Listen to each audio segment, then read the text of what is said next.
Hey everybody! So it is the 13th, which is my tea month-iversary.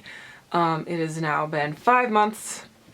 And then just this past week I got my dose upped, and this is bringing me into sort of like normal male range. So my voice will actually change because, according to my doctor, turns out voice changes basically won't happen on the dose I was on. So that's... Fuck. Stop. Okay, sorry.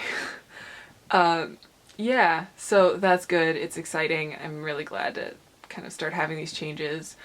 Yeah, and in other news, I'm like on the way to coming out at work. It's actually happening. So that was a big stress thing that's now less so.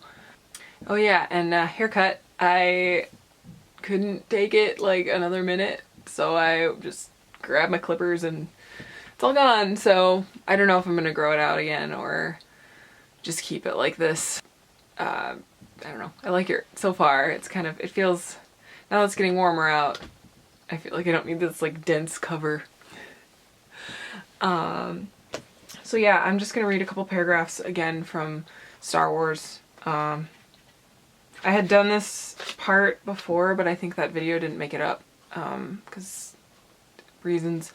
So if I actually have done this before and am that off track, yell at me. I don't know. It was a vast shining globe, and it cast a light of lambent topaz into space, but it was not a sun. Thus, the planet had fooled men for a long time. Not until entering close orbit around it did its discoverers realize that this was a world in a binary system and not a third sun itself. At first it seemed certain nothing could exist on such a planet, least of all humans. Yet both massive G1 and G2 stars orbited a common center with a peculiar regularity, and Tatooine circled them far enough out to permit the development of a rather stable, if exquisitely hot, climate. Mostly, this was a dry desert of a world whose unusual starlight glow was the result of double sunlight striking sodium-rich sands and flats. That same sunlight suddenly shone on the thin skin of a metallic shape falling crazily towards the atmosphere.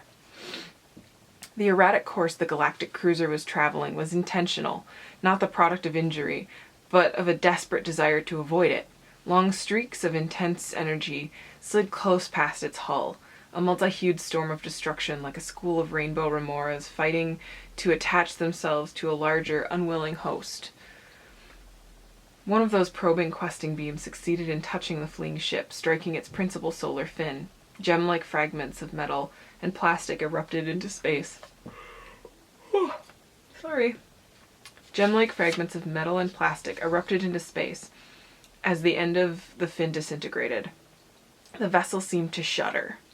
The source of those multiple energy beams suddenly hove into view, a lumbering Imperial cruiser, its massive outline bristling cactus-like with dozens of heavy weapons and emplacements.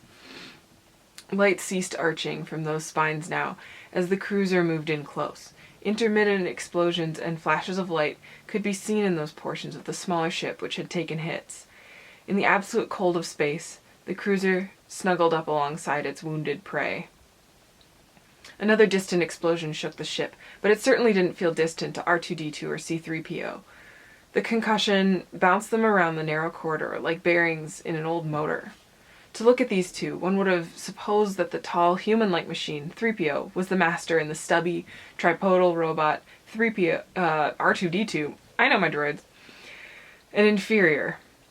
But while 3PO might have sniffed disdainfully at the suggestion, they were in fact equal in everything save loquacity. Here 3PO was clearly and necessarily the superior. Still another explosion rattled the corridor, throwing 3PO off balance. His shorter companion had the better of it during such moments with his squat, cylindrical body's low center of gravity and well balanced on thick, clawed legs. And that seems like enough for today. Yeah, so see you in 2 weeks, hopefully. 1 week if we're real lucky, and a month if I drop the ball. Bye.